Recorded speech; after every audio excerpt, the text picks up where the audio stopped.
सर्वदा praise the Lord, praise the Lord, praise the Lord, hallelujah, hallelujah, hallelujah. God is good and all the time, and all God's people say, and all God's people say, and all God's people say. तुम्ही सर्वप्रथम स्वर्गाचे राज्य आणि त्याचे नीतिमत्व मिळविण्यास झटा, म्हणजे ह्याही गोष्टी तुम्हाला मिळतील. Praise the Lord. Seek first the kingdom of God and all the other things will be yours. Praise the Lord. प्रभू येशू ख्रिस्ताने आपणा सर्वांना हे महत्वाचं असं अभिवचन दिलं आहे. 1673 ते 1675 ह्यामध्ये फ्रान्समध्ये एका बेनेडिक्टाईन सिस्टरांना, सिस्टर मार्गारेट मेरी अलाकोक, ह्यांना प्रभू येशू ख्रिस्ताने दर्शन दिलं, आपलं हृदय उघडून दाखवलं. त्या हृदयामध्ये काय काय दिसत होतं? 5 गोष्टी दिसत होत्या. पहिली गोष्ट म्हणजे हृदय, त्याच्यावरती क्रूस, त्याच्यामधून दिसणारी ज्वाला, त्याच्या भोवती असलेला काट्यांचा मुकुट आणि कुठेतरी भाला भोसकल्यामुळे त्याच्यातून बाहेर पडणारा रक्ताचा थेंब. 5 गोष्टी तिला दिसत्या. आणि प्रभू येशू ख्रिस्ताने तिला सांगितलं की संपूर्ण जगावर मी केवढं प्रेम केलेलं आहे आणि त्याच्या बदल्यात मला काय मिळालं? मला भाले मिळाले, खेळे मिळाले, क्रूस मिळाला, काटे मिळाले, मानहानी, छळ, अपमान, नाच, लज्जा, शरम, अशा प्रकारचं सगळं काही. परंतु मी अजूनही प्रेमाने धगधगत आहे. मला अजून बऱ्याच लोकांवरती प्रेम करायचं आहे. परंतु दुःखाची गोष्ट अशी की बऱ्याच लोकांना माझ्या प्रेमाची जाणीव नाही. आणि ज्यांना जाणीव आहे ते दुसऱ्यांना जाऊन सांगत नाही की मी त्यांच्यावरती तेवढं प्रेम करतो. Praise the Lord. कुठेतरी त्या सिस्टरना स्पर्श झाला. त्याच अवस्थेमध्ये प्रभू येशू ख्रिस्ताने 2 गोष्टी आणखी तिला सांगितल्या की ज्या अजूनही ख्रिस्त सभेमध्ये सुरू आहेत. पहिली गोष्ट की कॉर्पुस ख्रिस्ती आता गेल्या रविवारी सण झाला. त्या सणानंतरचा जो आठवडा आहे त्याच्यामध्ये शुक्रवार हा माझ्या अतिपवित्र हृदयाचा सोहळा म्हणून साजरा केला जावा. आज तो सोहळा साजरा होत आहे. Praise the Lord. आणि दुसरी महत्वाची गोष्ट, महिन्याच्या प्रत्येक पहिल्या शुक्रवारी माझ्या अतिपवित्र हृदयाची विशेष भक्ती करण्यासाठी साक्रामेंतासमोर वेळ घालवण्यासाठी. आज 350 वर्षे त्या घटनेला होऊन गेलेली आहेत. परंतु अजूनही ख्रिस्त सभेमध्ये ही परंपरा सुरू आहे. आज आपण एवढे सगळेजण लकी आहोत की आज महिन्याचा पहिला शुक्रवार आहे आणि आज येशू हृदयाचा सोहळा सुद्धा आहे. असा प्रसंग प्रत्येक वेळेला येत नाही, कारण हे जे सणवार आहे ते पुढे मागे सरकत राहतात. परंतु महिन्याच्या पहिल्या शुक्रवारी येशू हृदयाचा सोहळा हा सण सुद्धा यावा, हा आजचा एक महत्वाचा प्रसंग आहे. अतिपवित्र साक्रामेंत कसलं प्रतीक आहे? संत अल्फॉन्सोस लिगरी आणि सांगितलं की अतिपवित्र साक्रामेंत हा पृथ्वीवरील स्वर्ग आहे. Praise the Lord. स्वर्गाचा अनुभव घ्यायचा आहे. साक्रामेंतासमोर बसून बघा, तुम्हाला स्वर्गाचा अनुभव आल्याशिवाय राहणार नाही. संत Paul क्रूसबील, Sant Paul of the cross, त्यांनी सांगितलेलं आहे नुसतं क्रूसाकडे बघा, त्याच्या प्रभू येशू ख्रिस्ताच्या डोक्यावरील मुकुटामध्ये जे काटे आहेत त्या काट्यांना स्पर्श करून बघा, खिळ्यांना स्पर्श करून बघा, प्रभू येशू ख्रिस्ताच्या घायामध्ये हात घालून बघा, त्याच्या हातापायावरून हात फिरवून बघा. एक मोठं प्रवचन तुम्हाला ऐकू येईल. अगदी त्याप्रमाणे साक्रामेंताच्या उपस्थितीमध्ये बसून बघा, तुम्हाला स्वर्गाचा अनुभव येईल.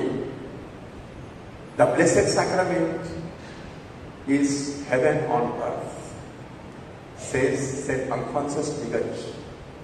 आणि म्हणूनच हा स्वर्ग राज्याचा जो विचार आहे तो विचार आज आपण चिंतनासाठी घेत आहोत.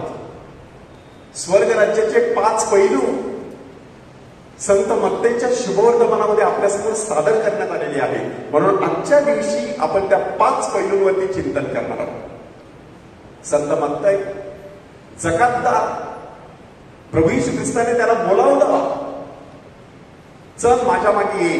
आणि त्याने जकातीचा लाका सोडला. सोबतीला फक्त आपल्या हातातील लेखणी घेतली. तीच लेखणी त्याने पुढे परसली आणि संत मत्तईचं शुभवर्तमान दिलं. ह्या शुभवर्तमानामध्ये प्रभू येशू ख्रिस्ताने दिलेली एकूण 5 प्रवचनं आपल्यासाठी संग्रहित करण्यात आलेली आहेत. त्या 5 प्रवचनाच्या माध्यमातून आपल्याला स्वर्ग राज्याचे 5 पैलू आता अनुभवायचे. We are going to reflect on 5 different dimensions और aspects of the kingdom of haven.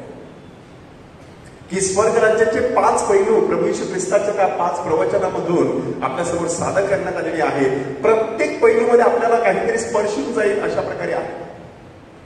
पहिलं प्रवचन डोंगरावरचं प्रवचन. प्रभू येशू ख्रिस्ताने त्या डोंगरावरच्या प्रवचनामध्ये धन्योद्गार दिले आणि 10 आज्ञांचं स्पष्टीकरण सुद्धा दिलं. येशू डोंगरावर जातो कारण एका डोंगरावरती तो विजयी झालेला. मोहाचा पर्वत, त्या मोहाच्या पर्वतावरती येशू विजयी झालेला आहे. आता तो प्रवचनाच्या पर्वतावरती प्रभावी ठरणार आहे. सातत्याने तो प्रार्थनेच्या पर्वतावरती जात राहणार आहे. एक दिवस रूपांतर येणार आहे. कालवारीच्या पर्वतावरती तो चढणार आहे, परंतु त्यानंतर स्वर्गारोहणाचा गौरवशाली असा पर्वत त्याच्या जीवनात येणार आहे. म्हणून पर्वतावर दिलेला प्रभू येशू ख्रिस्ताने ते प्रवचन, त्यामध्ये जे 8 धन्योद्गार आहेत, ते 8 धन्योद्गार आपण डोळ्यांसमोर ठेवायचे. शक्य असेल तर ते लिहून ठेवायचे. 10 आज्ञा जशा आपण लिहिलेले आहेत तशा प्रकारे 8 धन्योद्गार लिहून ठेवायचे. त्याच्यावरती चिंतन करायचं. प्रभू येशू ख्रिस्ताने कोणाकोणाला धन्य म्हटलेलं आहे बघा.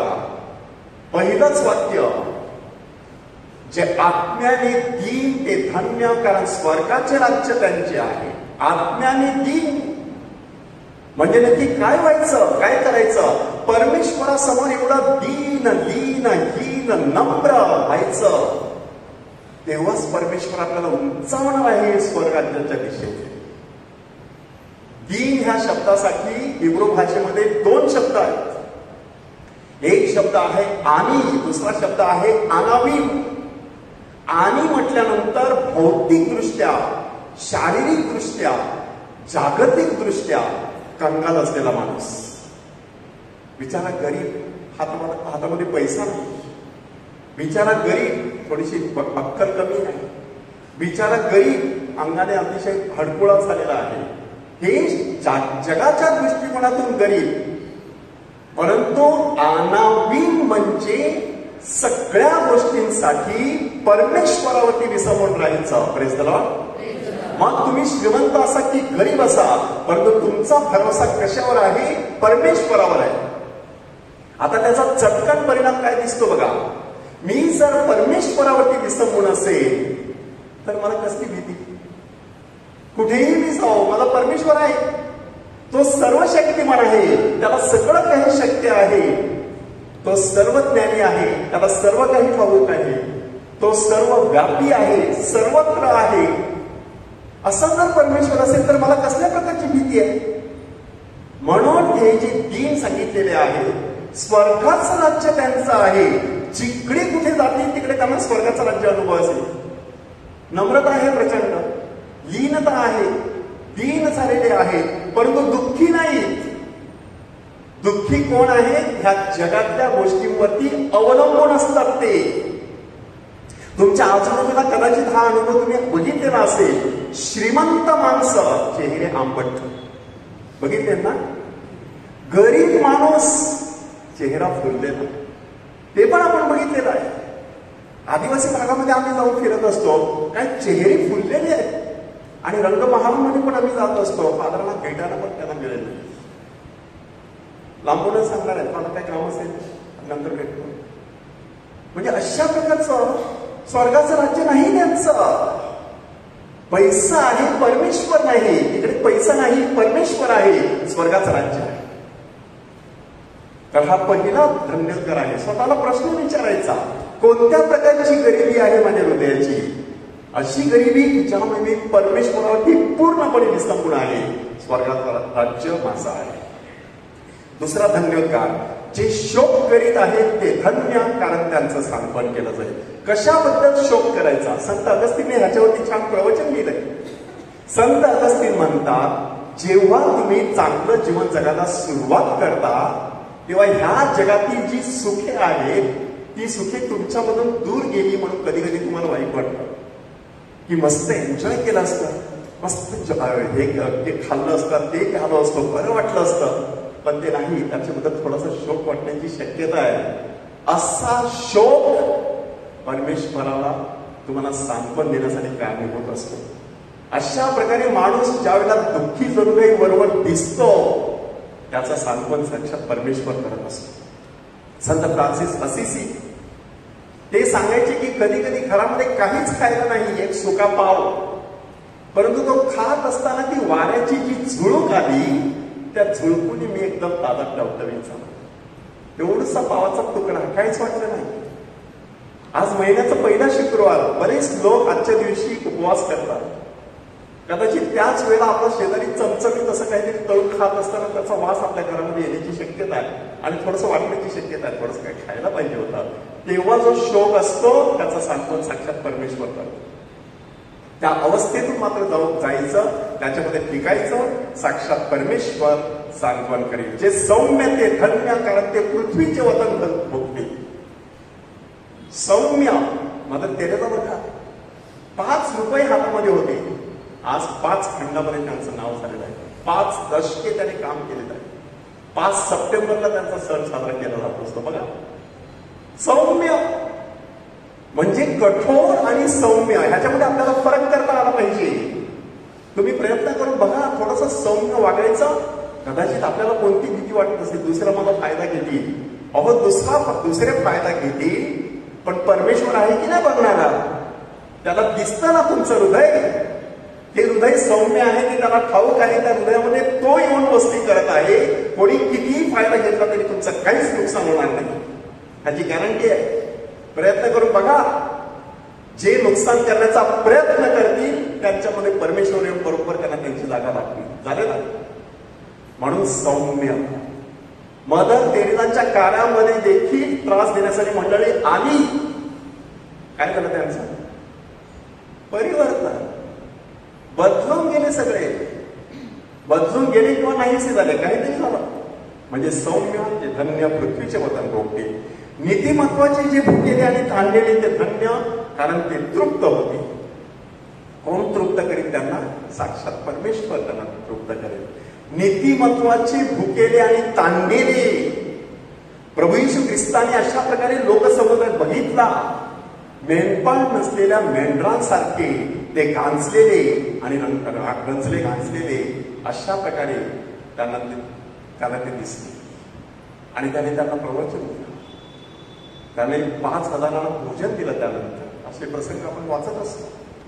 साक्षात परमेश्वर आपली नीतिमत्वाची भूक भागवत असतो. मात्र मी खरोखरच नीतिमत्वाचा भुकेला आणि ताणलेला आहे की नाही ते माणसाने तपासून पाहायचं आहे. जे दयाळू ते धन्य, कारण त्यांच्यावर दया केली जाईल. ते हृदयच असं असतं दयाळू की त्याचे सगळे कोपरे जणू काही उघडे असतात, त्यातून दया रात्रंदिवस पाजरत असते. दरवाजे खिडक्या तुम्ही समजा उघड्या ठेवल्या तर त्यातून वारा येत असतो, पण बंद ठेवल्या तर येणार नाही. दयाळू व्हायचं म्हणजे हृदयाचे सगळे दरवाजे अशा प्रकारे सगळ्या पितरांसाठी उघडायचे, त्याच दरवाजातून परमेश्वराचा आशीर्वाद तुमच्याकडे येईल. म्हणून जे दयाळू ते धन्य असं म्हणण्यात आलेलं आहे, कारण त्यांच्यावर दया केली जाईल. साक्षात परमेश्वर त्यांच्यावर दया करेल. जे अंतःकरणाचे शुद्ध ते धन्य, कारण ते देवाला पाहतील. प्रभू येशू ख्रिस्त नंतर आपल्याला सांगणार आहे की मी भुकेला होतो तेव्हा तुम्ही मला खायला दिलं. त्यांना विचारायला माहित पण नाही की ह्याच्यामध्ये परमेश्वर दडलेला आहे. परंतु मग कालांतराने आता ख्रिस्त सभेमध्ये आपल्याला ही शिकवण देण्यात आलेली आहे की मोडल्या गेलेल्या भाकरीमध्ये आपण जसा ख्रिस्त पाहत असतो तसा मोडल्या गेलेल्या भिकाऱ्यामध्ये दडलेला सुद्धा ख्रिस्त असतो. तो पाहण्यासाठी श्रद्धेची नजर लागते. मदर तेरेसाला कोणीतरी ते विचारलं की सगळ्यांना भिकारी दिसतो आणि त्याच्यामध्ये तुम्हाला कसा ख्रिस्त दिसतो? आणि त्यांनी सांगितलं, you see but I look. तुम्ही फक्त नजरेने डोळ्याने पाहता, मी अंतःकरण ओतून पाहत असते त्या व्यक्तीकडे. त्याच्यामध्ये दडलेला ख्रिस्त मला दिसत असतो. एखाद्या कुष्ठरोग्याचा घाय म्हणजे क्रुसावरती असलेल्या ख्रिस्ताच्या हातापायातून रक्त जे वाहत आहे तशा प्रकारचा काय मला दिसत असतो. त्याच्यासाठी अंतःकरण शुद्ध असावं लागतं.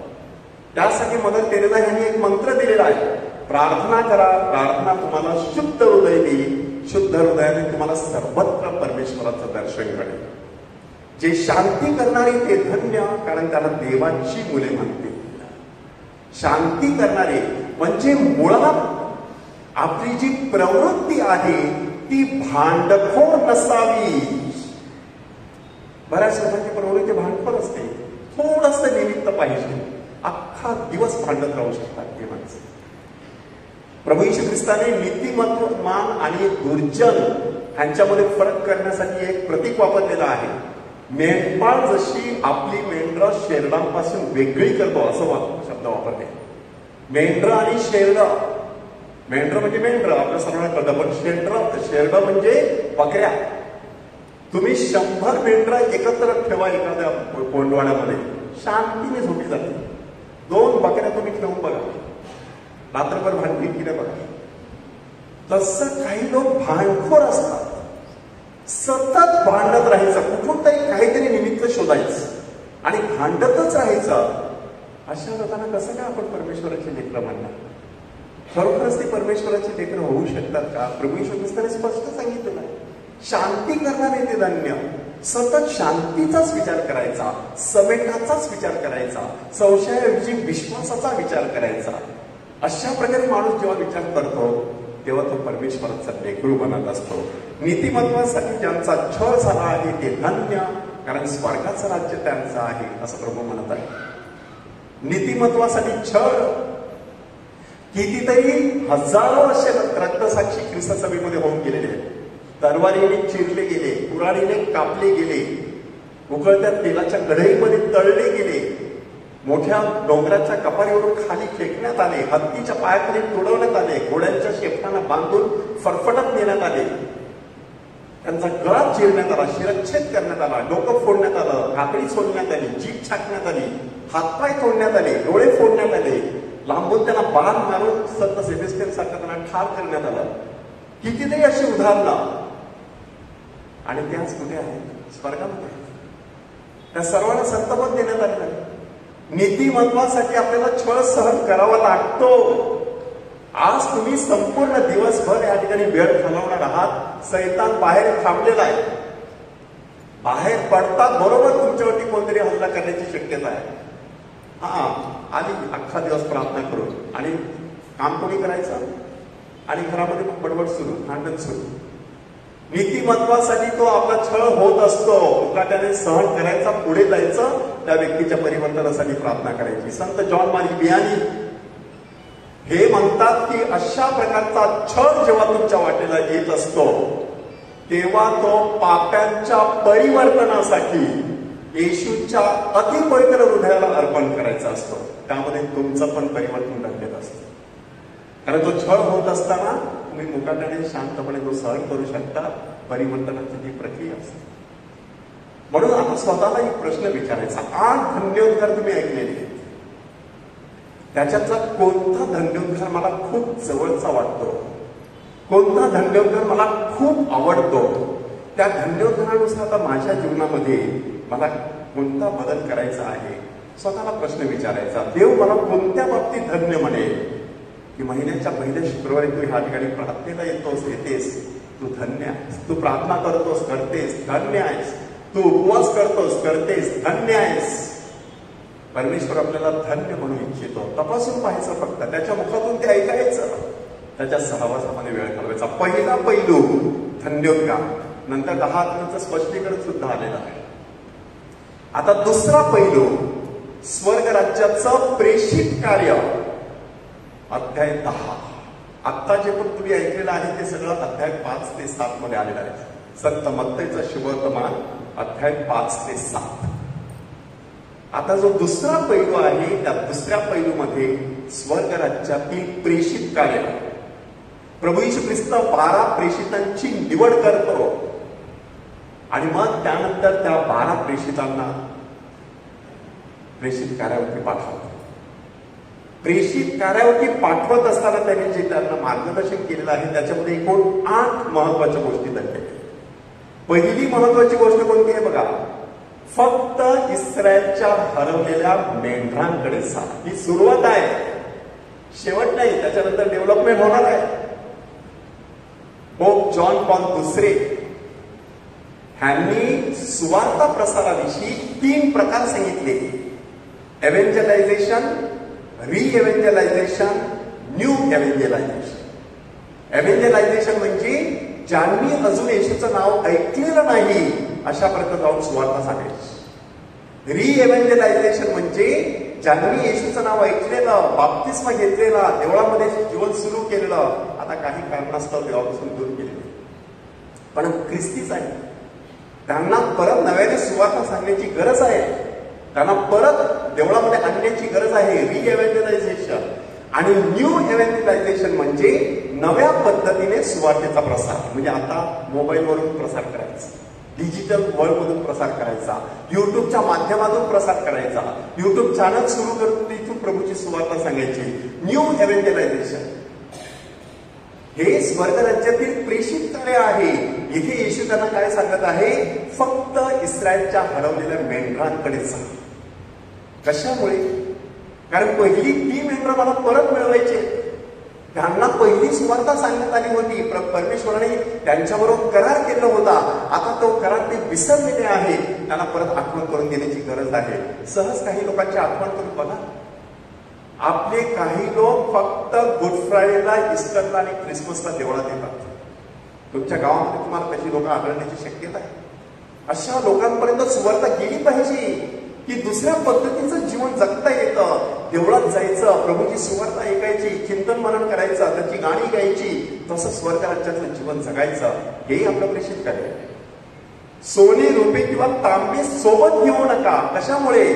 स्वर्ग राज्यामध्ये ह्याची किंमत 0 आहे. संत पीटर आणि जॉन भर दुपारी 3 वाजता सुंदर नावाच्या दरवाजाजवळ बसलेल्या भिकाऱ्याला सांगतात, सोने किंवा रुपये आमच्याकडे नाही, पण येशूच्या नावाने तुला सांगतो आणि चालायला लागतं. पैशाने शक्य आहे का ते? कोणाकडे कितीही सोनं रुपये असतं तर लंगड्या भिकाऱ्याला तुम्ही त्याच्या पायावर उभं करू शकता. ते शक्य आहे स्वर्ग राज्यामध्ये. त्याच्यासाठी सोन्या रुपयांची गरज नाही. पोप बेनेडिक्ट यांनी सावध केलेलं आपल्याला. त्यांनी काय सांगितलं, मोशेच्या काळामध्ये सोन्याच्या वासराची पूजा होत होती, ती अजून बंद झाली नाही. सोन्याचं वासरू अजून तुमच्या घरात आहे. अजून सोन्याच्या वरून आपल्यामध्ये भांडणं चालू आहेत. लग्नाला एवढं सोनं द्या नाही तर लग्न होऊ शकणार नाही. नाती तुटलेली आहे. सोन्याच्या वासराची ही पूजा सुरू आहे. स्वर्ग राज्यातील प्रेषित कार्यामध्ये सोने, रुपये, तांबे ह्यांना मातीसारखी किंमत आहे. तुम्हास शांती असं म्हणण्यात आलेलं आहे. अगोदर पण शांती आली होती, आता परत शांती आली बघा. आणि ही शांती कोणत्या प्रकारची आहे? नुसती जागतिक शांती असते तशा प्रकारची शांती नाही की युद्ध नाही, काही नाही, सगळं काही शांत आहे. नाही, अंतर्यामी असलेली शांती. त्या शांतीचा उगम हृदयामध्ये असतो. जिथे कुठे तुम्ही जाल त्या ठिकाणी शांती माणूस तुम्हाला शांती असं म्हणायचं. बिशप थॉमस डाबरे ह्यांनी तर ते त्यांच्या जीवनाचं ब्रीद वाक्य घेतलेलं, तुम्हाला शांती असते. अशा प्रकारचं ब्रीद वाक्य त्यांनी आयुष्यभर जपलेलं आहे. शांती पुत्र म्हणून ते प्रसिद्ध झालेले. परमेश्वराचा पुत्र प्रभू येशू ख्रिस्त शांतीचा अधिपती असा त्याच्यासाठी शब्द वापरला जातो, प्रिन्स ऑफ पीस. आणि ह्या ठिकाणी आता सावधगिरीचा इशारा दिला आहे. जर तिथे कोण शांतीप्रिय असतात तर तुमची शांती जाईल, नसता तर तुमच्याकडे परत येईल. हे जसं त्या व्यक्तीला लागू पडतं तसं आपल्याला लागू पडू शकतं. देवळामध्ये, निस्सामध्ये आपण एकमेकांना शांती देत असतो, परंतु आपण शांतीप्रिय नसू तर दुसऱ्याची शांती आपल्याला मिळत नाही. परत म्हणून माणसाने सतत शांतीप्रिय जीवन जगण्याचा प्रयत्न करायचा आहे. लांडग्यांमध्ये मेंढरांना पाठवावं तसं मी तुम्हाला पाठवत आहे. आपल्याला जाणवतं आपल्या आजूबाजूला कसा माणूस आतमधून लबाडी करत राहतो. अंतर्यामीची सत्यता तुला आवडते असं दावीद म्हणतो स्तोत्र 51 मध्ये. परंतु काही लोकांना अंतर्यामीची सत्यता नाही आवडत, लबाडी आवडत असते. रात्रंदिवस काही कपट असतात सतत चालू असतात अंतःकरणामध्ये. लांडग्यांची ही प्रवृत्ती आहे. प्रभू येशू ख्रिस्ताने स्पष्टपणे सांगितलेलं आहे, मी उत्तम मेंढपाळ आहे. मोलकरी जो असतो तो लांडग्याला बघून पळून जातो. खरा उत्तम मेंढपाळ मेंढरांसाठी आपला प्राण द्यायला तयार असतो. अशा प्रकारच्या लांडग्यांमध्ये मी तुम्हाला पाठवत आहे. माणसाने नुसती जाणीव करायची, कोणाचा न्याय नाही करायचा की हा लांडगा आहे, पण जाणीव तर ठेवायची. आणि त्याचबरोबर अशीही जाणीव ठेवायची की उत्तम मेंढपाळाची ताकद लांडग्यापेक्षा जास्त आहे. Praise the Lord. त्या लांडग्याची ताकद सार्वभौम नाही, उत्तम मेंढपाळाची ताकद जास्त आहे. सैतान हे नाव फक्त 68 वेळा आलेलं आहे संपूर्ण बायबलमध्ये. परमेश्वर हे नाव 6700 वेळा आलेलं आहे. Praise the Lord. म्हणजे तुम्ही विचार करा, तुम्हाला लांडग्यामध्ये पाठवण्यात येत आहे, पण घाबरू नका. कसं वागायचं ते येशू सांगत आहे. कबुतरासारखे निरुपद्रवी, परंतु सापासारखे चतुर, धूर्त नाही, कपटी नाही, परंतु हुशार. जी व्यक्ती आपल्या हुशारीचा वापर हुशारीने करत असते ती व्यक्ती खऱ्या अर्थाने हुशार असते. परमेश्वराने बुद्धी दिलेली आहे, तिचा लबाडीने वापर पण माणूस करू शकतो, हुशारीने पण माणूस करू शकतो, चांगल्या प्रकारे करू शकतो आणि कळसाला जाऊन पोहोचू शकतो, संत पदाला पोहोचू शकतो. म्हणून त्यांना तशा प्रकारचं वचन देण्यात आलेलं आहे. जेव्हा तुम्हाला न्यायसभेसमोर नेण्यात आली, घाबरू नका. बोलणारे तुम्ही नाही, माझ्या पित्याचा आत्मा हाच तुमच्यामध्ये बोलणार आहे. प्रेषित कार्यावरती गेल्यानंतर आव्हानं येतील, लोक प्रश्न विचारतील, घाबरायचं नाही. कारण कार्य कोणाचं आहे? परमेश्वराचं आहे. तुम्ही नुसते साधन आहात, तो बरोबर साधन म्हणून तुमचा वापर करणार आहे. शरीराचा घात करतात त्यांना घाबरायचं नाही. एवढं प्रचंड असं ताकदीचं वचन आहे बघा. आज माणूस कशाला घाबरतो? शरीराचाच घात करणाऱ्या लोकांना घाबरत असतो. आत्म्याचा सुद्धा नाश करू शकतो तो परमेश्वर, त्याला आपण घाबरायला पाहिजे. ही खरी परमेश्वराची विधी. संत विन्सेंट डी पॉल ते म्हणतात की जे गरिबांवर प्रेम करतात त्यांना मरणाची भीती वाटत नाही. गरिबांची सेवा करता करता ते परमेश्वराची सेवा करतात. मरण आलं तरी त्या परमेश्वरासमोरच जायचं आहे. मग भीती कसली? परमेश्वर मेंढपाळ माणसा मजला कसली भीती? भीती बाळगण्याची गरज नाही, कारण तो सतत माझ्या संगाती आहे. मी पृथ्वीवर शांतता पसरवायला आलो आहे असं समजू नका. मी दरबार चालवायला आलेलो आहे. कदाचित हे वाक्य ऐकल्यानंतर आपल्याला आश्चर्य वाटेल, पण त्याच्या मागे भावना कोणती आहे बघा. प्रभू येशू ख्रिस्ताची सुवार्ता पसरविली जात असताना त्याच्या बाजूने आणि त्याच्या विरुद्ध असे दोन गट पडणार आहेत. त्याला माहित आहे. आपल्या घरामध्ये तसं असू शकतं. पतीला किंवा पत्नीला आवड असते प्रार्थनेची आणि दुसऱ्या व्यक्तीला प्रार्थनेची आवड नसते. घरातल्या घरात त्याच्यावरून भांडणं होण्याची शक्यता असते.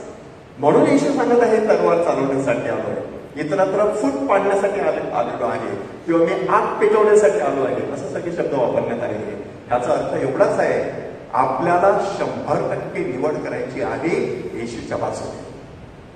येशूच्या बाजूने एकदा निवड केली म्हणजे सगळं काही सरळ असेल असं नाही. काट्याकुट्याची वाट असू शकते. जणू काही पदरामध्ये निखारा घेऊन चालत जायचं असतं. निखारा जाळू द्यायचा नाही, निखारा विजू द्यायचा नाही आणि पदर जाळू द्यायचा नाही. अशा प्रकारचं ते जीवन असतं.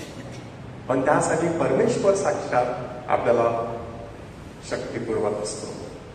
जो तुम्हाला स्वीकारतो तो मला स्वीकारतो, जो तुम्हाला नाकारतो तो मला नाकारतो. म्हणून प्रभू येशू ख्रिस्ताच्या नावाने जर तुम्ही जात असाल तर घाबरू नका. सगळेच जर तुमचा स्वीकार करतीलच असं नाही, कारण त्यांचे पण स्वतःचे काही अजेंडा असतात. त्या अजेंडामध्ये तुमचा सुवार्ता प्रसाराचा अजेंडा बसत नाही.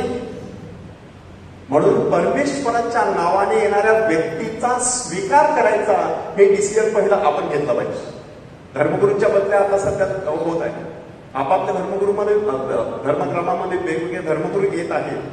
प्रभूच्या नावाने आलेले आहेत त्यांचा स्वीकार करायचा, कारण त्यांचा स्वीकार करणं म्हणजे प्रभूचा स्वीकार करण्यासारखं आहे. Praise the Lord. जो तुम्हाला स्वीकारतो तो मला स्वीकारतो असं प्रभूने सांगितलेलं आहे. म्हणून चिंतन आता असं करायचं आहे प्रभू मला कोणत्या प्रकारच्या प्रेषित कार्यासाठी बोलावत आहे, किंवा ही सगळी 7 वचनं आपण चिंतनासाठी घेतली, त्यातलं कोणतं वचन मला जास्त प्रेरणादायी वाटतं असं चिंतन करायचं. हा स्वर्ग राज्याचा दुसरा पैलू आहे. स्वर्ग राज्याचा तिसरा पैलू, स्वर्ग राज्याचे दाखले. स्वर्ग राज्य ही संकल्पना एवढी गुंतागुंतीची आहे की ती साध्या शब्दामध्ये प्रभू येशू ख्रिस्त स्पष्ट करून सांगत नाही. त्याच्यासाठी तो दाखले देतो. फक्त अध्याय 13, मत्तई अध्याय 13 ह्याच्यामध्ये एकूण 7 दाखले देण्यात आलेले आहेत. 7 पॅरेबल्स ऑफ जीसस.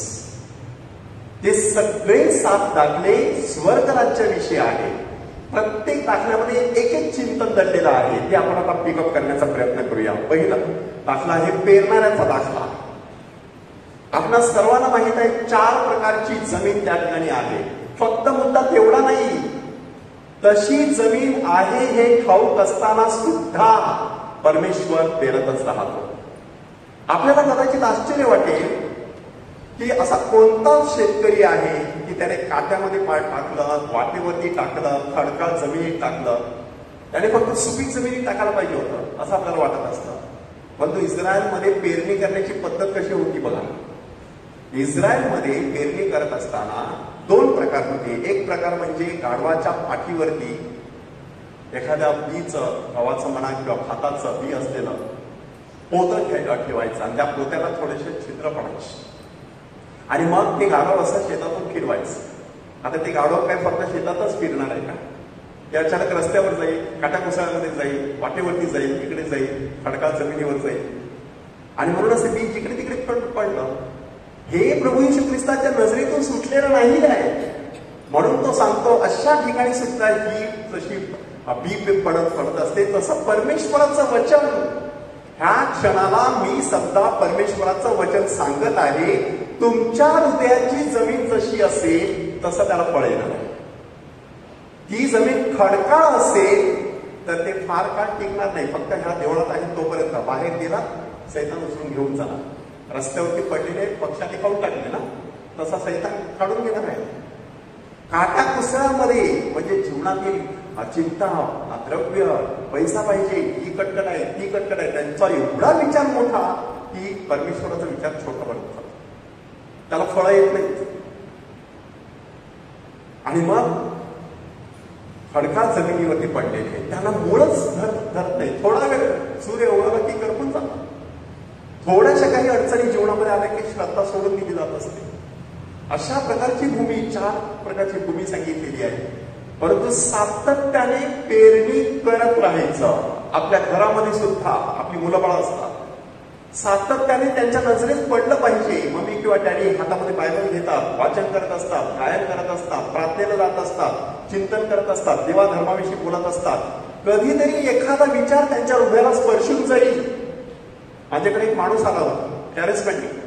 आता त्याचा मुलगा परदेशी जायला निघालाय. त्याला थोडंसं टेन्शन आलेलं आहे. तो सांगतो, फादर आता हा परदेशी जाईल, तिथे कदाचित चुकीची विचारसरणी असेल, हे असेल, ते असेल, हा माझा मुलगा चुकीच्या मार्गाने जाईल. मी त्याला सांगितलं, घाबरू नकोस. बालपणापासून आतापर्यंत तू ज्या पद्धतीने कॅरिस्मॅटिक जीवन जगलेलं आहेस आणि जे विचार तू त्याच्या अंतःकरणात पेरलेले आहेत ते परमेश्वराचे वचन त्याचं रक्षण करेल. 1 वर्षाने मला माझ्याकडे परत आला. फादर, मला अभिमानाने सांगावंसं वाटतं, माझा मुलगा तिकडे गेलेला आहे, सोबत बायबल गेलेला आहे, रोजरी दिलेली आहे आणि तिकडे त्यांनी छोटासा ग्रुप स्थापन केला. त्याच्यामुळे ते संध्याकाळी प्रार्थना करतात. Praise the Lord, hallelujah. म्हणजे हे सगळं कशासाठी सांगायचं? पेरणी करत राहा. फळाची अपेक्षा करायची नाही, फळ देणारा परमेश्वर आहे.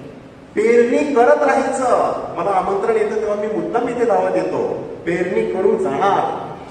किती फळ द्यायचं परमेश्वर ठरवणार आहे. पेरणाऱ्याचा दाखला. दुसरा दाखला आहे गहू आणि निंदन. एका माणसाने गहू पेरले आणि कालांतराने त्याच्यामध्ये निंदन सुद्धा आलेलं आहे. त्याचे नोकर चाकर जाऊन त्याला सांगतात की काढायचे का ते निंदन? नको, एवढं लवकर काढू नकोस, थांब, दोघे बरोबर वाढू द्या. कारण इस्रायलमध्ये निंदनाचे असे काही प्रकार होते की ते निंदन छोटं असताना निंदन आणि गहू सारखीच दिसायची. मुलगा छोटा असताना त्याच्यातले गुण आणि अवगुण आपल्याला सारखेच दिसतात, लवकर लक्षात येत नाही. ते मूळ चुकीच्या गोष्टीला हसलेलं आहे, कोणीतरी खाली पडलं म्हणून ते हसलेलं आहे, आपल्याला मजा वाटते. पण त्याच्यामध्ये आता प्रवृत्ती कोणती विकसित होण्याची शक्यता आहे? विकृत. दुसऱ्याचं वाईट झालं की मला आनंद होतो. हे कदाचित अवगुण असेल तो, पण लवकर लक्षात येत नाही.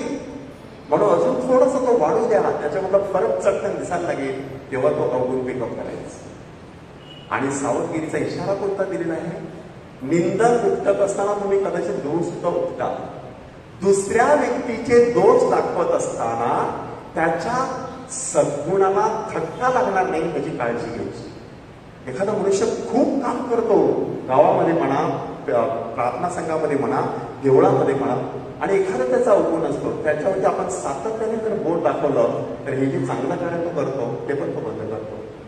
बघतो आपण ह्या वेळेस कधी कधी खूप अतिशय कमिटेड माणूस, पण कुठेतरी एक त्याचा अवगुण दाखवला आणि संपलं सगळं. तो कसा दाखवायचा त्याची पण एक पद्धत असते. आज सायकोलॉजीमध्ये कन्फ्रंटेशन ह्या शब्दासाठी केअरफ्रंटेशन असा शब्द आहे.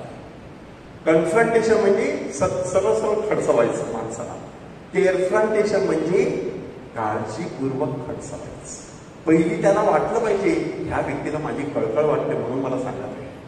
मग ती व्यक्ती आपोआपच त्याचा दोष जो आहे तो पदरात घेऊन त्याच्यात बदल करू शकतो आणि व्यक्ती चांगल्या प्रकारे सुधारू शकते. गहू आणि निंदा. मोहरीचा दाना काय नक्की एक दडलेला आहे, त्यालाच धरून पुढचं सुद्धा टाकलं आहे खमीर. खमीर दिसत नाही पण त्याचा परिणाम दिसतो. मोहरीचा दाना अगदी क्षुल्लक असतो पण कालांतराने मोठा होऊ शकतो. एक चांगला विचार छोटासा असतो, धरून ठेवा, वाढवत राहा, त्याचा वटवृक्ष होईल. एखाद्या मुलामध्ये मुलीमध्ये आपल्या घरामध्ये खूप चांगलं काहीतरी आहे, प्रोत्साहन देत राहा. एक दिवस त्याचाच विकास झाला असण्याची शक्यता आहे. माझ्याकडे एका पालकाने एक मुलगा आणलेला आणि त्यांची तक्रार काय होती, आता हा अभ्यास वगैरे काहीच करत नाही, नुसता चित्र काढत बसतो. तर मी त्याला एक पेपर दिला आणि सांगितलं एक छोटंसं चित्र काढ. त्याने सुंदर असं उगवत्या सूर्याचं चित्र काढलं. इतकं सुंदर होतं की सांगितलं अरे हा एवढं मोठं चित्रकार होऊ शकतो, तुम्ही घाबरू नका. आज तो मुलगा बॉम्बेतल्या एका नामांकित कंपनीमध्ये डिझायनर आहे. Praise the Lord, hallelujah. काय नक्की अर्थ आहे की एखादा गुण छोट्याशा मोहरीच्या दाण्यासारखा असतो, ओळखायचा आणि त्याला खतपाणी घालायचं, त्याचाच वटवृक्ष होण्याची शक्यता असते. हीच गोष्ट खमीराची आहे. नंतरची दोन दाखले जे आहेत त्या दोन दाखल्यामध्ये वैशिष्ट्य कोणतं आहे बघा, की मौल्यवान ठेव आणि मोती. ही ती जी ठेव आहे ती जमिनीमध्ये कोणीतरी पुरून ठेवलेली आहे. युद्ध असायचं, दुष्काळ असायचा, लोक गावं सोडून जायचे, बँका त्या ठिकाणी एवढा सहज उपलब्ध नसायच्या, मग ती ठेव कुठे ठेवायची, जमिनीत काढून ठेवायची. आल्यानंतर बघितलेलं आहे सगळं काही बदललेलं आहे आणि त्याने ठेव कुठे ठेवली त्याला माहित नाहीये. त्याने आपलं शेत नांगराला सांगितलेलं आहे. नांगरणारा जो माणूस आहे त्यालाच ती ठेव सापडते. तो विचार असा करतो की मला ही ठेव पाहिजे. प्रामाणिकपणे त्याने ती सहज जपवली असते, पण प्रामाणिकपणे तो जातो, आपलं सर्वस्व विकतो आणि ते शेत विकत घेतो. शेत कशासाठी? कारण त्या शेतामध्ये काय आहे? ठेव दडलेली आहे. स्वर्गाचं राज्य असं आहे. ख्रिस्त सभेमध्ये श्रेयस आणि प्रेयस असे शब्द वापरले जातात. श्रेयस म्हणजे सर्वश्रेष्ठ, प्रेयस म्हणजे सर्वात प्रिय. ह्या गोष्टी माणसाला जेवढ्या लवकर सापडतील तेवढं लवकर त्याचं जीवनाचं सोनं होत असतं. मला सगळ्यात श्रेष्ठ कोणती गोष्ट वाटते, मला सगळ्यात प्रिय गोष्ट कोणती वाटते, सतत तपासायचं आहे. त्याच्यासाठी कोणतीही किंमत मोजायला तयार राहायचं. स्वर्गाचं राज्य तुमचं. हीच गोष्ट मौल्यवान मोत्याची. अशा मोत्याचा शोध घेणारा व्यापारी, त्याला मौल्यवान मोती आढळतो, सगळं विकतो आणि तो मौल्यवान मोती घेतो. स्वर्गाच्या राज्यासाठी किंमत मोजायची तयारी असली पाहिजे. Praise the Lord. तर नंतरचा शब्द आहे आनंदाच्या भरात. तो जो आनंद असतो तो नुसता खाऊन पिऊन मिळणारा आनंद नाही, स्वर्गीय आनंद आहे. तो स्वर्ग राज्यामध्ये आनंद. आणि 7वा दाखला आहे जाळे. की ते जाळे टाकण्यात आले समुद्रात, त्याच्यामध्ये मासे आले, काही चांगले होते काही वाईट होते. चांगले होते ते भांड्यात जमा केले, वाईट परत फेकून देण्यात आले असं सांगण्यात आलेलं आहे. कोणत्या निकषावरती चांगले आणि वाईट ठरवले ते सांगितलेलं नाही, पण ते शेवटी सांगितलंय 25व्या अध्यायामध्ये. काय चांगलं केलेलं आहे त्याच्यावरून चांगलंपणा, काय वाईट केलेलं आहे त्याच्यावरून दुष्टपणा निश्चित झालेला आहे. युगाच्या समाप्तीच्या वेळेला असं होणार आहे, चांगलं आणि वाईट यांचा न्याय होणार आहे. येशूचा हा कोणता दाखला मला सर्वात आवडतो तपासून पाहायचं. त्याच्यातून देव मला नक्की कोणता संदेश देत आहे. एकूण 33 दाखले आहेत, त्याच्यातले फक्त 7 दाखले आज मी तुमच्या समोर सादर केलेले आहेत. की स्वर्ग राज्यात प्रवेश करण्यासाठी मला माझ्या जीवनामध्ये कोणत्या प्रकारचा बदल करायचा आहे, प्रत्येकाने ते चिंतन करणं गरजेचं आहे. चौथा पैलू, स्वर्ग राज्यातील सामुदायिक जीवन. मत्तईच्या बाबतीत काय झालेलं बघा. मत्तईच्या कम्युनिटीमध्ये सुरुवातीला फक्त यहुदी धर्मातून ख्रिस्ती लोक जे झाले होते तेवढेच लोक होते. कालांतराने परराष्ट्रीय ख्रिस्ती व्हायला लागले आणि ते देखील एकत्र येऊन प्रार्थना करायला लागले. आता कोणती गडबड आहे की जे यहुदी होते त्यांना वाटतं आमची सुनता झाली आहे, ह्यांची सुनता झाली नाही, मग त्यांच्यामध्ये भांडणं, त्यांच्यामध्येच अडचणी निर्माण व्हायला सुरुवात झाली. मग सुनता करायची का नाही करायची त्याच्याविषयी निर्णय घेण्यात आला. प्रेषितांची कृत्ये अध्याय 15. तर तिथे सांगण्यात आलं सुनता करायची गरज नाही, फक्त प्रभू येशू ख्रिस्ताचा विश्वास महत्वाचा. अशा प्रकारच्या समुदायाला संत मत्तईमध्ये आता प्रभू येशू ख्रिस्त जे मार्गदर्शन करतो त्या मार्गदर्शनाचे एकूण काही 6 महत्वाचे पैलू आहेत. पहिला महत्वाचा पैलू आहे बालकासारखी मनोवृत्ती धारण करायची. बालकासारखी मनोवृत्ती धारण करायची म्हणजे नक्की काय. आता आपण इथे सर्वजण एकत्र बसलेलो आहोत, मनन चिंतन करत आहोत, पण अचानक जर इथून एखादं छोटं बाळ आलं तर सगळ्यांचं लक्ष त्या बाळाकडे जाईल.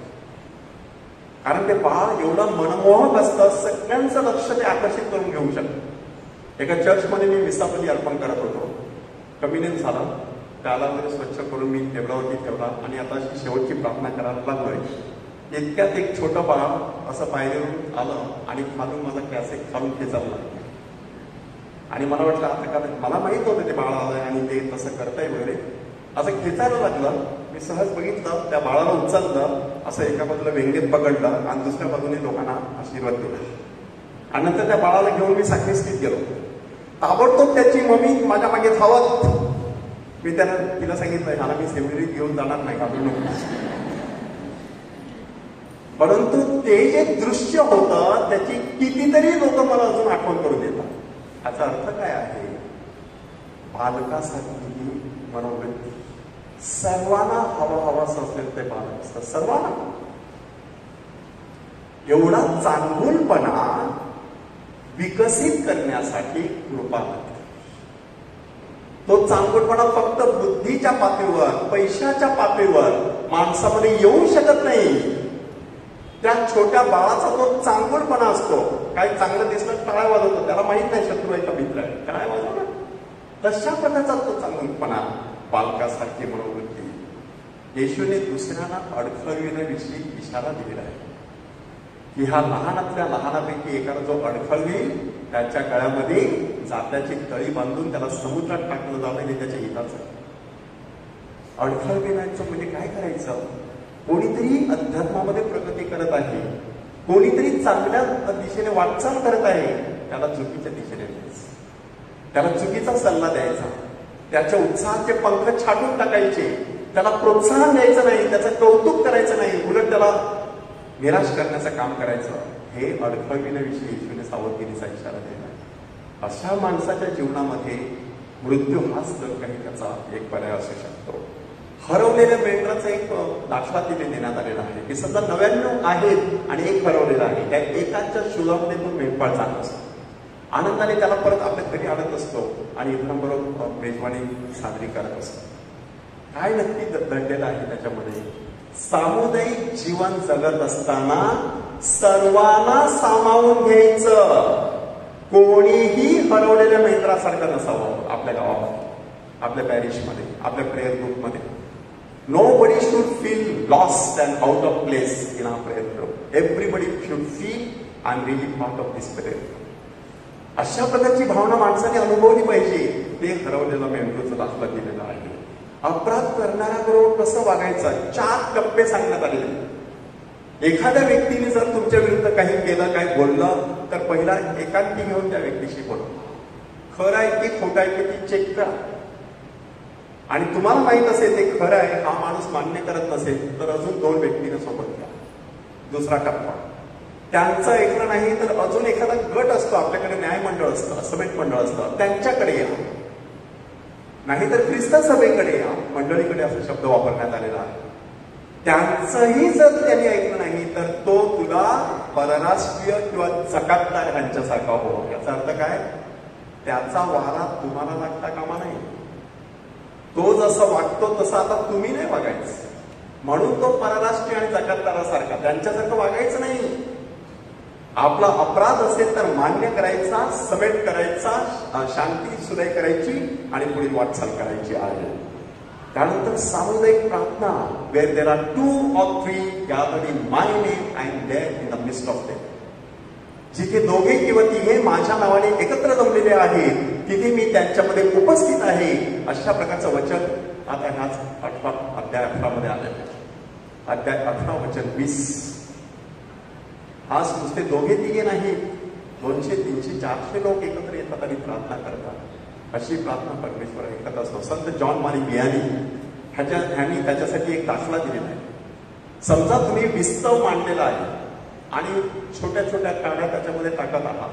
जे काही तुम्ही शिजवता ते शिजवण्यासाठी वेळ जास्त लागेल. पण समजा तुम्ही 4-5 मोठ्या लाकडाचे तुकडे टाकले तर अधिक मोठी ज्वाला तयार होते. लवकर तुमचं जेवण शिजण्याची शक्यता असते.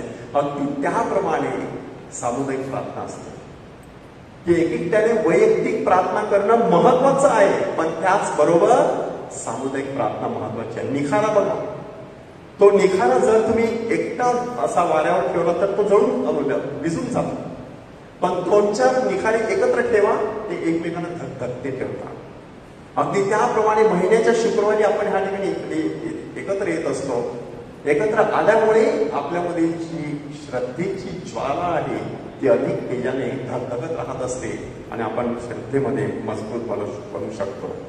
आणि मग त्यानंतर त्या ठिकाणी क्षमेविषयी सुंदर असा संदेश आपल्याला देण्यात आलेला आहे. पेत्राने प्रभू येशू ख्रिस्ताला तो प्रश्न विचारला की माझ्या भावाने माझ्या विरुद्ध अपराध केला असता मी त्याला किती वेळा क्षमा करावी? 7 वेळा का? आता यहुदी समाजामध्ये काय काय घडलं होतं ते जर तुम्ही ऐकलं तर हे 7 वेळा का ह्या शब्दाचा अर्थ आपल्याला समजू शकतो. 4 टप्प्यातून यहुदी समाज गेला होता. पहिला टप्पा होता अमर्याद सूडबुद्धी, म्हणजे कोणी माझं काही वाईट केलं त्याचं घरदार नसतं करायचं. अमर्याद, तो माणूस जिवंत असेपर्यंत त्याची पाठ सोडायची नाही. अमर्याद सूडबुद्धी. दुसरा टप्पा होता मर्यादित सूडबुद्धी, दाताबद्दल दात, डोळ्याबद्दल डोळा, त्याच्या पलीकडे नुकसान करायचं नाही. दुसरा टप्पा. तिसरा टप्पा मर्यादित क्षमाशीलता. किती वेळा करायची? 3 वेळा. चौथ्याचा शिक्षा. म्हणून पेत्र विचारत आहे 7 वेळा का? पेत्राला वाटतं मी खूप वेळा सांगितलं. येशू काय सांगतो? 7च्या 70 वेळा. याचा अर्थ काय? अमर्याद क्षमाशीलता. प्रवृत्तीच क्षमा करण्याची असावी, शिक्षा करण्याची नसावी. शिक्षा कशासाठी असते? शिस्तीसाठी असते. पण शिस्त लावताना माणूसच संपला तर कोणाला तुम्ही शिस्त लावणार? तुमच्या मुलाला मुलीला शिस्त लावत असताना ते संपूर्णपणे तुमच्यापासून जर दूर गेले, तुम्ही त्यांचं काय करू शकणार? म्हणून त्यांना अशा प्रकारे क्षमेच्या जी प्रवृत्ती आहे ती क्षमेची प्रवृत्ती विकसित करायची आहे. सुडाचं समाधान क्षणभंगूर असतं, क्षमेचं समाधान आयुष्यभर पुरणार असतं. तुम्ही इतरांना क्षमा करून बघा. येशूने एक दुसरं वाक्य तिथे म्हटलेलं आहे की जर तुम्ही आपल्या अपराधांना क्षमा केली नाही तर माझा स्वर्गातील पिता देखील तसंच करेल. याचा अर्थ काय? आपण जेव्हा दुसऱ्यांना क्षमा करत नसतो तेव्हा आपल्या हृदयाचे दरवाजे बंद असतात. परमेश्वराची क्षमा आपल्या हृदयात जाऊ शकत नाही. आपणच ते दरवाजे बंद केले. कोणासाठी? दुसऱ्यांसाठी, पण स्वतःसाठी पण बंद झाले. म्हणजे दुसऱ्यांची वाट जी तुम्ही बंद केली तिथून तुम्हाला पण जायचं होतं बाजारात, पण तुम्ही जाऊ शकत नाही कारण रस्ता बंद केलाय. म्हणून परमेश्वराची क्षमा आपल्यापर्यंत पोहोचत नाही. इतरांना क्षमा करून बघा, परमेश्वराची क्षमा तुमच्यापर्यंत पोहोचणार आहे. म्हणून आता माझ्या समाजामध्ये सामुदायिक जीवन जगत असताना देव, प्रार्थना, क्षमाशीलता, स्वर्गराज्य यांचा मी विचार करतो का? करते का? मी दुसऱ्यांना प्रोत्साहन देतो की त्यांना निरुत्साही करत असतो, त्यांच्या मार्गामध्ये अडथळा निर्माण करत असतो. आणि माझ्या जीवनामध्ये क्षमाशीलतेला कितपत वाव आहे प्रत्येकाने तपासून पाहायचं. आणि आता 5वा महत्वाचा असा स्वर्गराज्याचा पैलू, स्वर्गराज्याच्या आगमनाची तयारी. हे कोणतं आगमन आहे? युगाच्या समाप्तीच्या वेळेला. त्या संदर्भात देखील येशूने अध्याय 25 आणि 26 मध्ये आपल्याला मार्गदर्शन, 24 आणि 25 मध्ये आपल्याला मार्गदर्शन केलेलं आहे. त्याच्यामध्ये पहिला मुद्दा आहे युगाची समाप्ती. आपणा प्रत्येकाला वाटत असतं हे जग कधीतरी बुडणार आहे, आणि मग त्याच्याविषयी भाकीतं केली जातात की अमुक दिवशी प्रभू येशू ख्रिस्त येणार आहे. येशूने सांगितलं की ती वेळ कोणालाच माहित नाहीये. म्हणून युगाच्या समाप्तीचा विचार करायचा नाही, युगाच्या समाप्तीसाठी तयारी करायची. नुसता विचार पुरेसा नाही, तयारी महत्वाची आहे. It is not the thought of end times that matters, it is the preparation for end times that matters असं सांगण्यात आलेलं आहे. मंदिर उद्ध्वस्त होईल असं सांगण्यात आलेलं आहे. याचा अर्थ काय? जे आध्यात्मिक जीवन पवित्र आत्म्याचं फळ देऊ शकत नाही ते उद्ध्वस्त केलं असतं. तुमचं आध्यात्मिक जीवन खरोखरच परमेश्वराला मान्य आहे किंवा नाही कशावर समजायचं? प्रेम, शांती, आनंद, सहनशीलता, ममता, चांगुलपणा, सौम्यता, विश्वासूपणा, इंद्रिय दमन, हे सगळी पवित्र आत्म्याची फळं आपल्या जीवनात दिसली पाहिजे. ती नाही दिसली तर एका चेहऱ्यावर चेहरा राहणार नाही, सगळं काही नष्ट होणार आहे असं प्रभू म्हणतो. मग बांधणाऱ्याने कितीही कष्ट घेतले, परमेश्वर बांधत नसेल तर बांधणाऱ्याचे श्रम व्यर्थ आहेत. म्हणून ते मंदिर उद्ध्वस्त होईल असं सांगण्यात आलेलं आहे. जागृतीची आवश्यकता आहे असं सांगण्यात आलेलं आहे.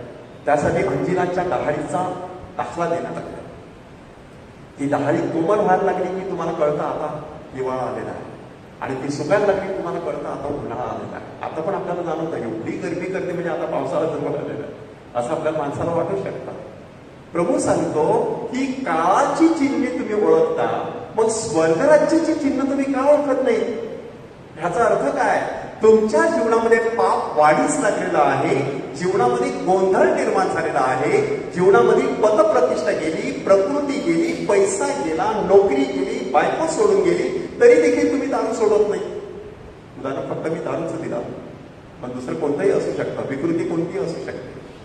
ही काळाची लक्षणं, आध्यात्मिक जीवनाची लक्षणं ओळखणं गरजेचं आहे. त्यासाठी विश्वासू दास आणि अविश्वासू दास त्यांचा दाखला त्यांनी दिलेला आहे. हा विश्वासू दास आहे तो आपल्या धन्याच्या आगमनाची सगळी योग्य तयारी करून आपापल्या पद्धतीने चांगलं काम करत राहतो, त्याला धन्य म्हणण्यात आलेलं आहे. अविश्वासू दास जो आहे खाऊन पिऊन मस्त राहतो आणि चाकरांना चाकरींना मारहाण करत असतो, अशा वेळेला त्याला तो येऊन टाकून टाकील असं सांगण्यात आहे. अशी व्यक्ती फार काळ टिकत नसते, विकृतीला भवितव्य नसते. वाईट गोष्ट जी काही तुम्ही करत असता त्याने तुमचं भवितव्य घडत नसतं, उलट तुम्ही नाशाच्या दिशेने वाटचाल करत असता, कपाळमोक्ष होण्याची शक्यता असते. 10 कुमारिकांचा दाखला देण्यात आलेला आहे. कशासाठी हा दाखला आहे? स्वर्गाच्या राज्यामध्ये प्रवेश करायचा आहे, पुण्य संचय ज्याने त्याने स्वतः करायचा. तुमचा पुण्य संचय तुम्हाला दुसऱ्याबरोबर वाटून देता येत नाही, कारण तुम्हाला आणि त्यांना दोघांना पुरणार नाही. म्हणून ज्याने त्याने आपापल्या पद्धतीने व्यवस्थितपणे, नुसते दिवे सोबत घ्यायचे नाही, भांड्यामध्ये तेल सुद्धा घ्यायचं. दिवे म्हणजे काय आहे? सत्कृत्य आहे. भांड्यामध्ये तेल म्हणजे काय आहे? सत्प्रवृत्ती आहे. ती सत्प्रवृत्ती नसेल तर तुमचे सत्कृत्य फार काळ टिकणार नाही. तेलच नाही तर वाद कुठून येणार, ज्योत कुठून येणार? म्हणून ती सत्प्रवृत्ती विकसित करायची. सत्कृत्ये साहजिकच तुम्हाला लागू पडतील. जेव्हा परमेश्वर येईल तेव्हा ती सत्कृत्ये धगधगत राहणाऱ्या ज्योतीप्रमाणे तुमच्या हातात असतील. मोहरांचा दृष्टांत देण्यात आलेला आहे. एकाला 10, दुसऱ्याला 5 आणि आणखी एकाला 1. ज्याला 10 दिल्या त्याने किती कमावल्या? दुसऱ्याला. ज्याला 5 दिल्या त्याने दुसऱ्या 5, आणि ज्याला 1 दिली होती त्याने काय केलं? खड्डा खणला आणि त्याच्यामध्ये ठेवली. खड्डा खणला म्हणजे कष्ट घेतले, त्याने सुद्धा कष्ट घेतले, पण चुकीच्या बाजूने कष्ट घेतले. माणसं कधी कधी चुकीच्या दिशेने कष्ट घेत असतात आणि म्हणून त्यांच्या पैशाला चांगल्या प्रकारचं उत्पन्न येत नाही. चुकीच्या दिशेने कष्टच आहेत, पण ते चुकीच्या दिशेने. काही चांगल्या गोष्टीसाठी सुद्धा कष्ट घेता येऊ शकतात. आपायजून केला फार आणि त्यात रुजली साल, असं म्हणतात ना. आपायजून केला फार पण त्यात रुजली सगळी साल. म्हणजे ह्याचा अर्थ काय आहे? आपण कधी कधी चुकीच्या गोष्टीसाठी कष्ट करत राहतो, त्याला चांगलं फळ येऊ शकत नाही. म्हणून आपल्याला जे काही दिलेलं आहे त्याचा व्यवस्थितपणे वापर माणसाने केला पाहिजे. आणि शेवटचा मुद्दा आहे न्यायाचा दिवस. मदर तेरेसांचा आवडता असा हा उद्गार आहे की जेव्हा मी भुकेला होतो, तहानेला होतो, बंदीशाळेत होतो, आजारी होतो, उघडा होतो, अशा प्रकारे हा सगळ्या लोकांची सेवा जेव्हा माणूस करत असतो तेव्हा ती साक्षात येशूची सेवा असते. त्यांच्याकडे दुर्लक्ष केलं जात असतं तेव्हा साक्षात आपण परमेश्वराकडे दुर्लक्ष करत असतो. म्हणून अंतिम दिवसाची पूर्वतयारी करायची असेल तर ख्रिस्त सभेमध्ये एकूण 7-8 गोष्टी सांगण्यात आलेल्या आहेत. मृत्यूकडे पाहण्याचा आपला दृष्टिकोन कसा आहे प्रत्येकाने तपासून पाहिजे. देहाचं पुनरुत्थान माझं होणार आहे याच्यावर माझा विश्वास आहे का तपासून पाहिजे. माझा न्याय होणार आहे याची जाणीव आहे का तपासून पाहिजे. स्वर्ग नरक शुद्धीस्थान आहे, मला काय मिळणार आहे त्याची माणसाने पडताळणी करायची आहे. प्रभू येशू ख्रिस्त पुन्हा येणार आहे ह्याचीही जाणीव ठेवायची. आणि नंतर सार्वजनिक जीवन आहे. जॉन पद्मन्स जो वेदी सेवकांचा आश्रयदाता, त्याने सांगितलं मी सार्वजनिक जीवनासाठी जन्माला आलो. आपण सगळेजण सार्वजनिक जीवनासाठी जन्माला आलेलो आहोत, स्वर्ग राज्यासाठी जन्माला आलेलो आहोत. म्हणून त्या दिशेने आपली वाटचाल होणं आवश्यक आहे. ती वाटचाल आपल्याला करता यावी. म्हणून आता लवकरच जी पवित्र विस्ताबली आपण साजरी करणार आहोत, येशू हृदयाचा मोठा सोहळा आज साजरा होत आहे. त्यामध्ये खास प्रार्थना करूया, कारण त्या येशूने आपल्याला सांगितलेलं आहे प्रथम देवाचं राज्य आणि त्याचं नीतिमत्व मिळवण्यासाठी सका. ह्या सगळ्या गोष्टी तुमच्या होते. प्रभूचा गौरव असो आता आणि सदा सर्वदा. Praise the Lord, praise the Lord, hallelujah, hallelujah. God is good and all the time, and all God's people say, and all God's people say, and all God's people say.